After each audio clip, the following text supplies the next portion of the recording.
All right, so this video is to go over the warm-up on pink pages 171 and 172.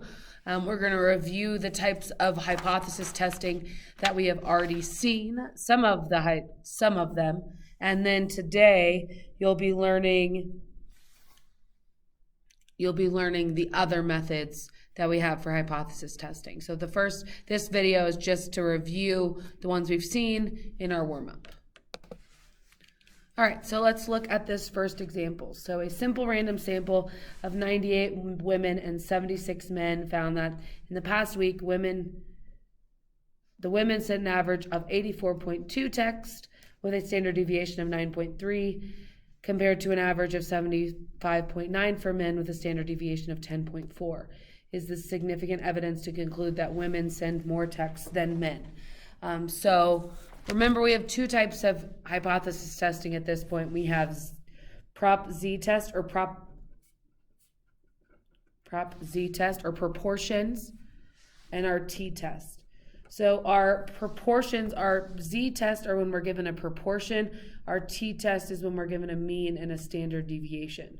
So in this case, we're looking at a t-test. Because we're comparing men and women, that means we're going to be doing a two-sample t-test.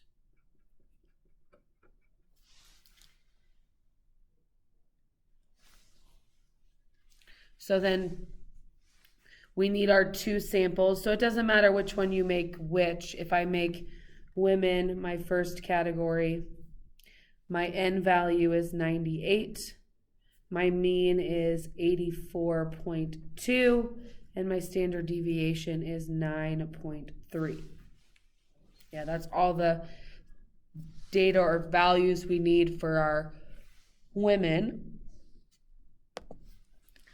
Now for men, our n value was 76, our mean was 75.9, and our standard deviation 10.4. So those are all the values that we need. So if we can check our conditions for all of our t-tests, we test three conditions.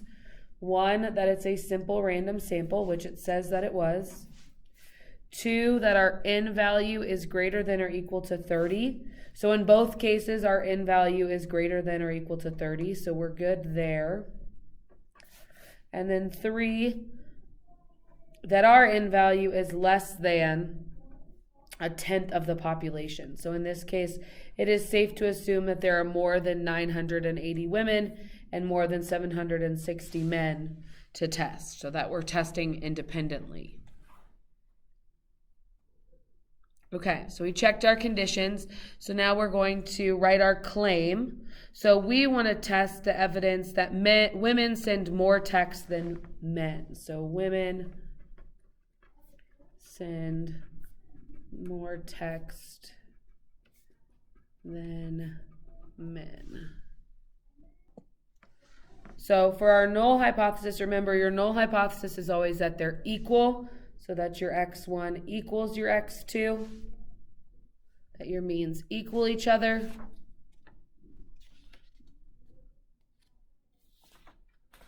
We've been writing this as mu1 equals mu2. And then in this one, it would be that your women, which we're claiming is mu1, is greater than mu2. And this is our claim for our problem, right? We're claiming that women send more than men.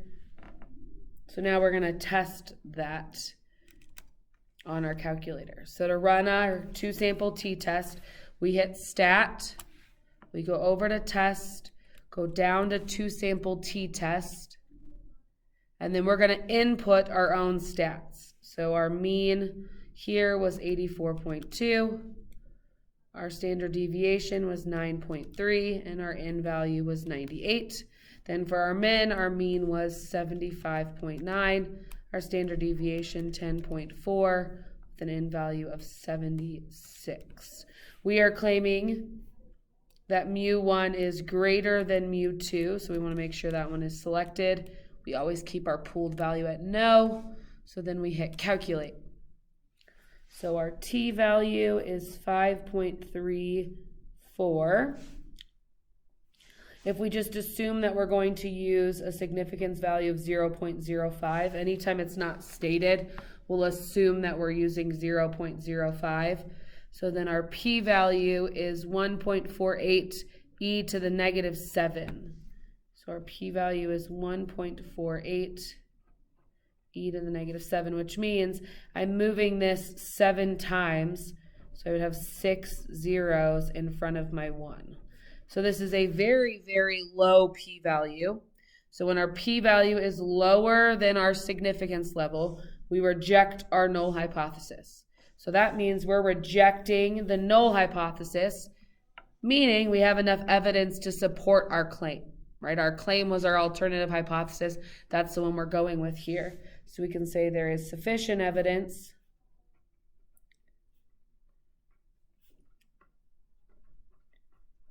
to support the claim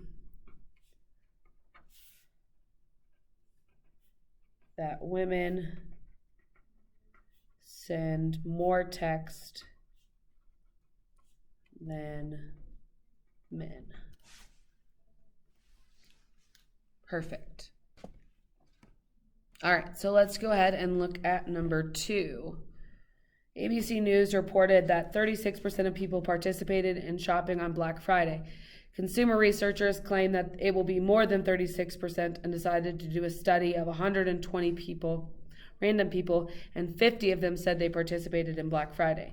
Use a significance level of 0.01 to determine the validity of the claim. So, we are looking at a proportion, right? We're looking at this proportion. In our study, our proportion was 120 people, and 50 of them said that they participated. So in our case, out of our N value of 120, 50 of them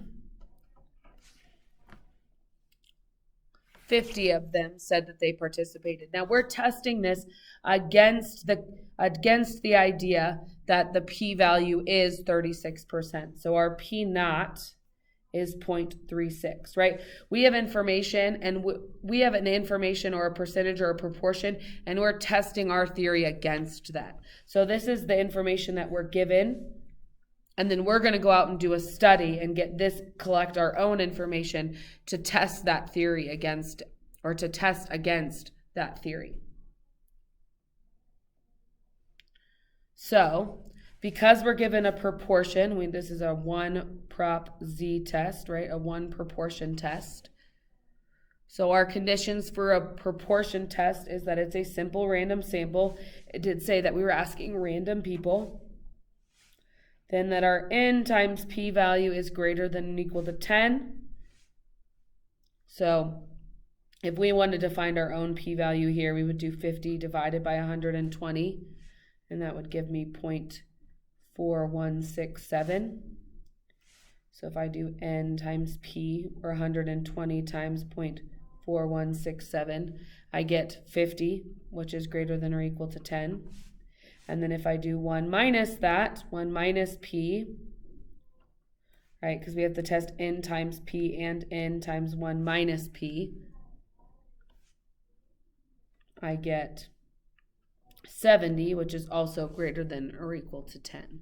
And then same thing goes before. We're always checking that our sample size is not too large, so it's safe to assume that there are more than 12,000 people that could be considered eligible to Black Friday shop. So all of our conditions are met, which means we can then run our hypothesis test. Pause the video if you need to catch up in your notes, but if not, we'll flip the page over to 172.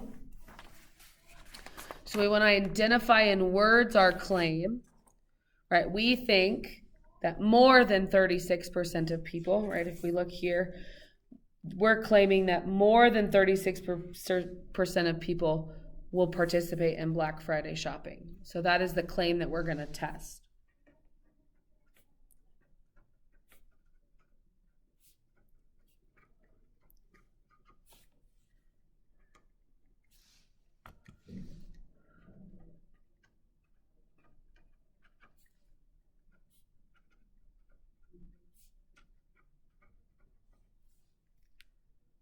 So remember, your null hypothesis is always that it's equal, so that it equals 0.36, and then we're claiming that it's greater than 0.36.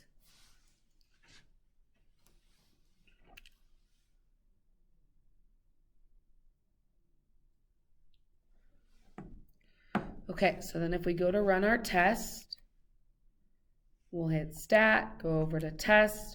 We're doing a 1 prop z test in this case. So our p naught, the first value we're testing against was 0.36. Our x value was 100 or was 50, and our n value was 120.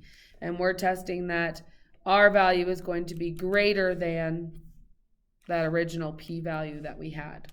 Yeah, so p is greater than 0.36. So we get a z-score of 1.29. We're testing it against a 0.01 significance level. That's what the problem told us to use.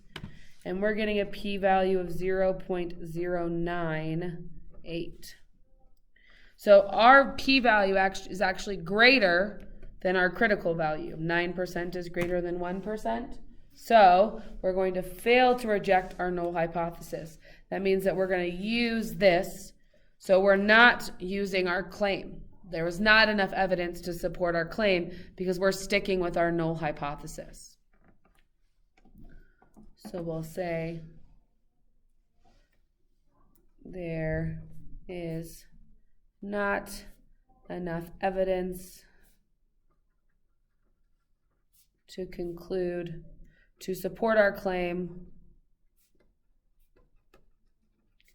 that more than 36% of people will participate in Black Friday. And I'm just reiterating, right, the claim that I wrote here. So I'm just saying there's not enough evidence to support that claim that we already decided from above.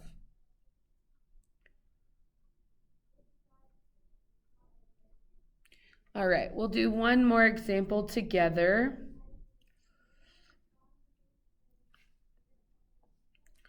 A recent news article came out that says freshman students are gaining an average of 20 pounds their first year of college, denouncing the name Freshman 15. So we're testing the claim that students are gaining more than 15 pounds. Test the claim that students are gaining more than 15 pounds. A recent study of 80 random first-year students found that their mean weight gain was about 16.7 pounds with a standard deviation of 3.4. Use 0.05 significance to test the claim.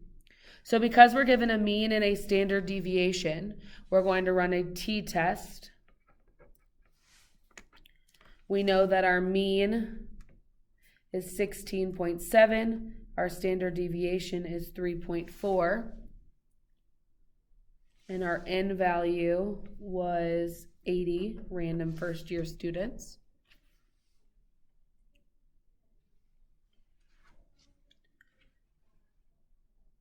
So now we'll check our conditions. So for a t-test, we need a simple random sample. It does say we did a random first-year students. Then our n value needs to be greater than or equal to 30. So 80 is greater than or equal to 30. So we're good there. And then the last one is that our n value is appropriately sized. So it is safe to assume there are more than 800 freshmen in the U.S. So we're testing the claim that students are gaining more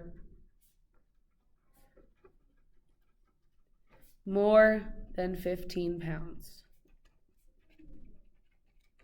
Now remember, your null hypothesis is always that it equals, so we're saying that it equals 15 pounds, and then now our claim is that it's more than 15 pounds.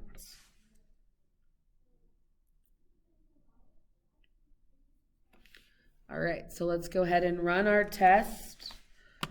So we'll go stat over to test, and we're running a t-test.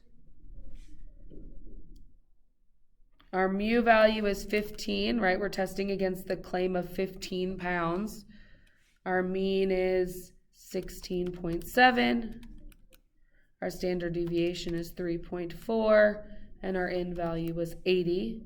And we want to show that it's greater than, right? We're testing that mu is greater than 15.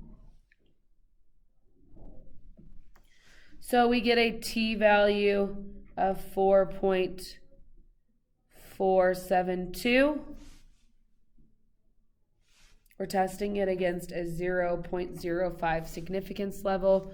We're getting a p-value of 1.28 e to the negative 5, meaning that we're going to move this over 5 times. 1, 2, 3, 4. 4 zeros, meaning that number is significantly lower than that number. And when our p is low, we reject our null hypothesis. So we're rejecting this null, saying that we can support the claim that students are gaining more than 15 pounds, right? We're rejecting this, meaning that we're supporting this value, and that is our claim.